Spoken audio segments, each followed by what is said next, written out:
It was the first day of flannel season today.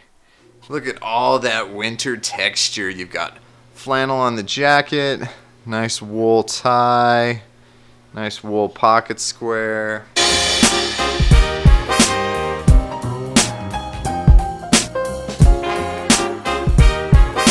I get asked a lot about what I do as far as my beard is concerned, and yes, I will most likely end up doing a full grooming tutorial, even though I'm not an expert at this stuff. I'm happy to show you guys what I do, but when it comes to product and everything else, the answer is Beard Brand. Everything I use. Hey, what are you doing with that package? Hey, put that back. What do you think you're doing?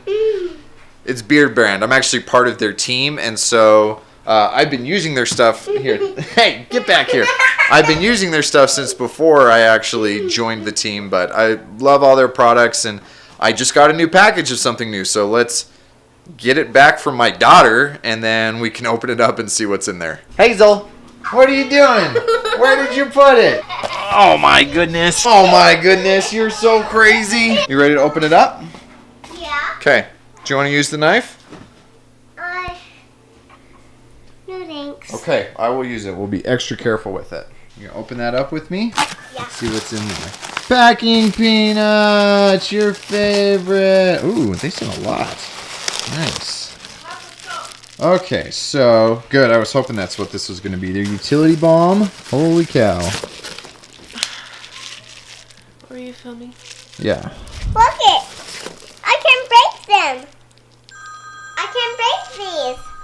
So that is more like lotion and beard oil and all that stuff than I will ever need to use, which is great. I gotta go.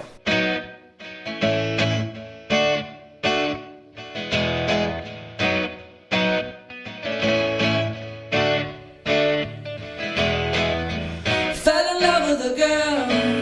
I fell in love once and almost completely. So I'm kind of slumming it today because after we get done taking the kids to the park, I gotta work on the car. It had been making some weird noises on Friday. I get home and it smells a little bit bad. And then I go out on Saturday and it won't start. It turns over, but it's just not engaging evenly. So I'm pretty sure that it's a pulley bearing, but it's either that or maybe the serpentine belt has gone bad. I need to get in and figure it out. What's funny is I say that, you think I know what I'm saying. I have no idea. That's Greek to me. I just have two really good friends who are mechanics, and they told me that that's what I need to look for. So now it's time to go watch YouTube videos on how to actually diagnose that within my car and figure this out. Do you guys ever just have really bad weeks? This has been a really bad week. We're now on day 2 of my car not working and my trying to get this figured out. It is 8:45 and I'm not even close to getting this thing started, and then I have to be in a shop both tomorrow and Friday for 22 hours. And coincidentally, now that we've moved, it's so funny because this problem wouldn't have really been a problem 2 weeks ago before we moved, because that shop, which we lived 15 minutes away from, we now live 55 minutes away from. And that means that it's no longer really feasible for my wife to just take me into work and drop me off and then come back.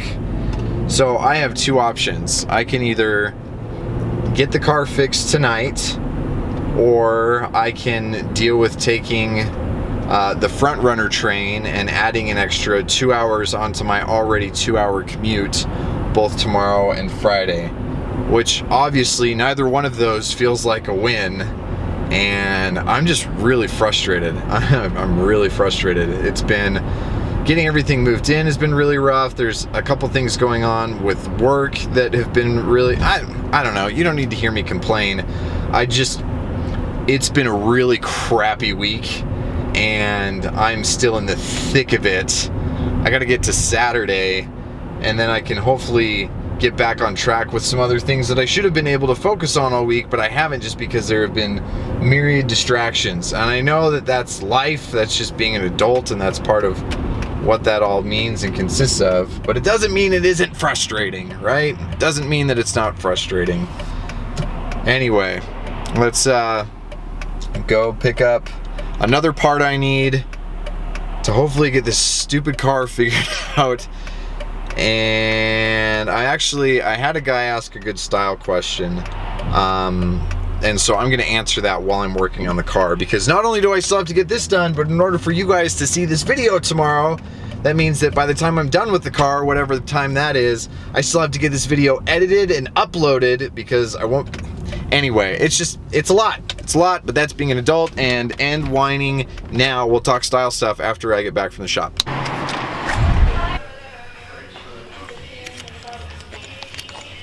Okay, also this is really frustrating because this is part of the regular spare set, but the guy who had the car before I did decided to put really fancy wheels on it, and this doesn't fit into here anymore. Yay!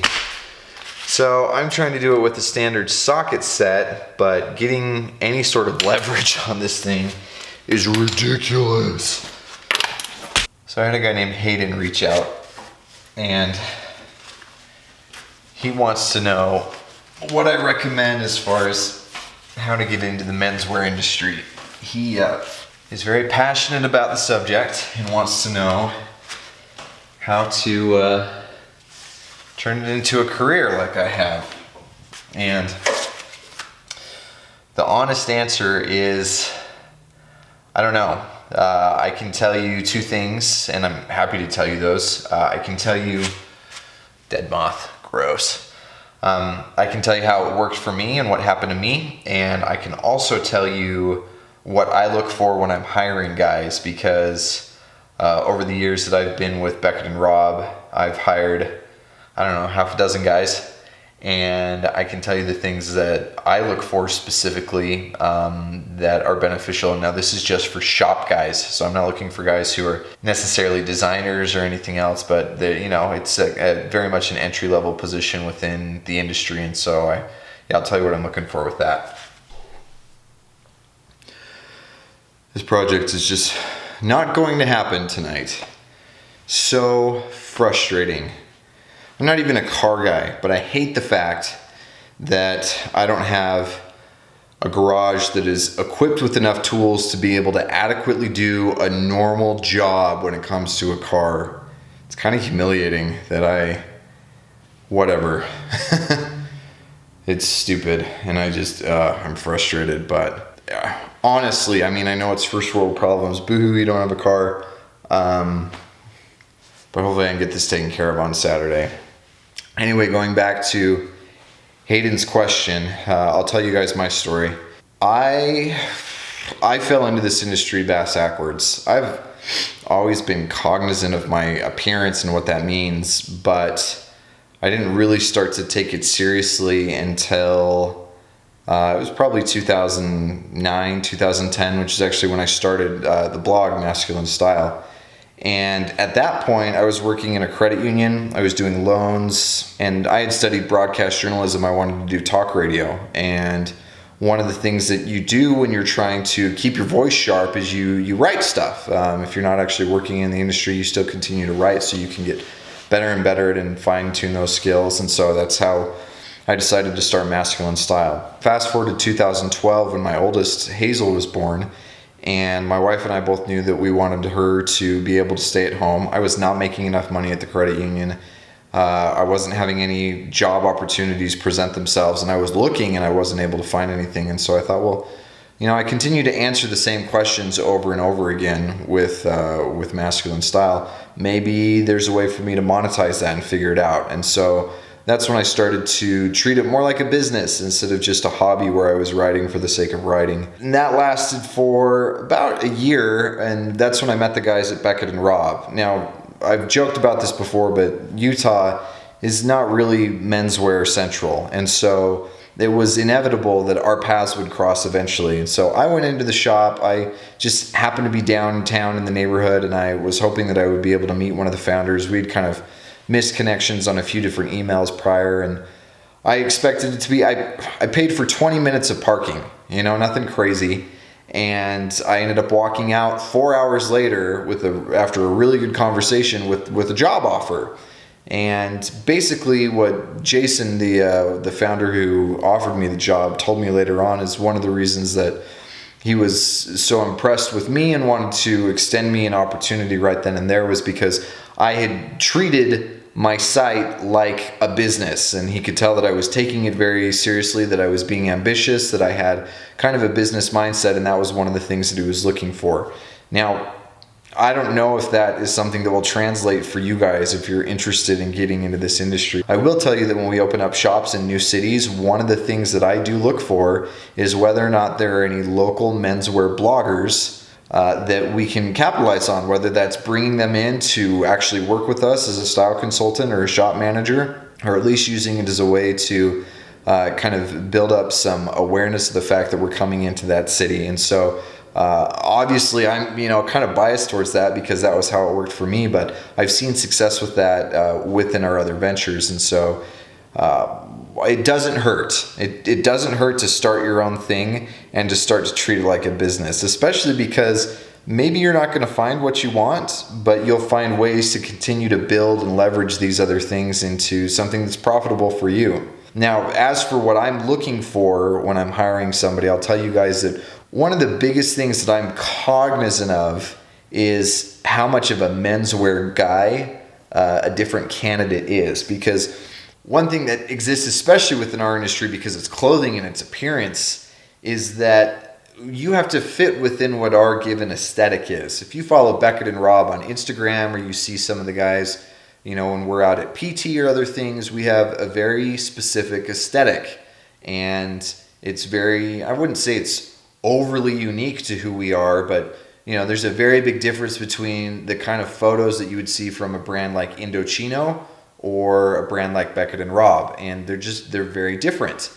And one thing that I've experienced as I've done dozens of interviews with guys over the years is that a lot of menswear guys, we tend to invest a lot of ourselves into our appearance, and we invest a lot of our ego into that. And for some guys, when they come onto the team, it's really, really hard for them to hear me say, "You dress great." I objectively, I don't have a problem with the way that you dress, but it doesn't fit what we're looking for at Beckett and Robb. A guy who I can tell during an interview is anxious and happy to do that. He's hungry to learn more rather than kind of getting defensive and getting on edge about that will be way easier to hire than somebody who that becomes an emotional stumbling block for him.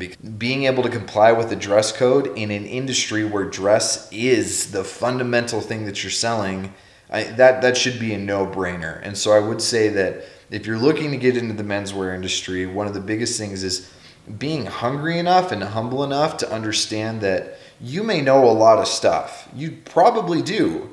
Because, if you're watching a channel like mine, you're somewhat into this stuff. But just because you know something, and just because objectively it may not be bad, doesn't mean that it's right for the company that you're going to be a part of. And so if you can demonstrate a willingness to learn to adopt and then fully embrace and embody what it is that they are presenting as their company aesthetic, you'll be way easier to hire. Because ultimately what it comes down to, taking measurements, how to measure for sleeve pitch or shoulder slope or all these other variables, that's relatively easy stuff. And so many brands do it in their own proprietary way. And so it's not this thing that you can just learn it in school like in a university program and then it applies across any brand that you're trying to work with. What I'm looking for, and what I'm sure that most people are looking for, is somebody who can be professional with clients, because the menswear industry is one that you're working with ambitious, style-conscious guys, whether they're young and ambitious and they're hungry, or they're established and they're established because of their ambition and they're continuing to try to get a leg up or maintain the position where they are. Either way, my experience has been I deal with a whole lot more type A personalities in this industry than in any other thing that I've done.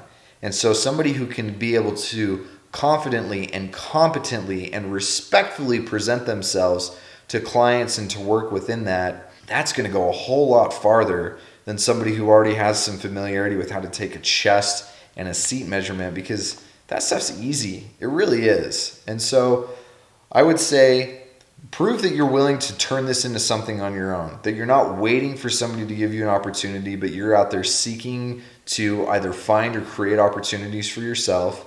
Be humble enough to know that even if you know some stuff, which obviously you do want to know some stuff, But even if you know some stuff that you can learn more and you need to learn more, whether that's style in general or something specific to that company that you're interested in working for, and then just be professional, be charismatic, be confident and competent in a way that these guys who are the movers and shakers in the world can look at you and think, I can trust this guy to give me what I'm looking for when it comes to helping me establish a wardrobe or just helping me make a suit. Because as weird as it is, a style consultant is a trusted position, and it's something that you kind of have to earn that trust way more. I mean, it doesn't make any sense. You would think that the ramifications of somebody preparing your food poorly are infinitely worse. Nobody's going to die if their suit's made wrong. They are going to die if their food is made poorly. But we don't put as much trust or value in the trust as someone who prepares our food as we do in somebody who helps us make our decisions in our clothing.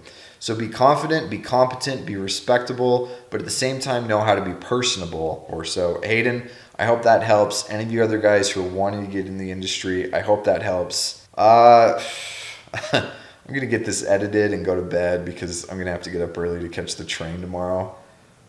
Oh. If you do like it, leave it a thumbs up. If you're not subscribed, subscribe, and I will catch you guys on the next one.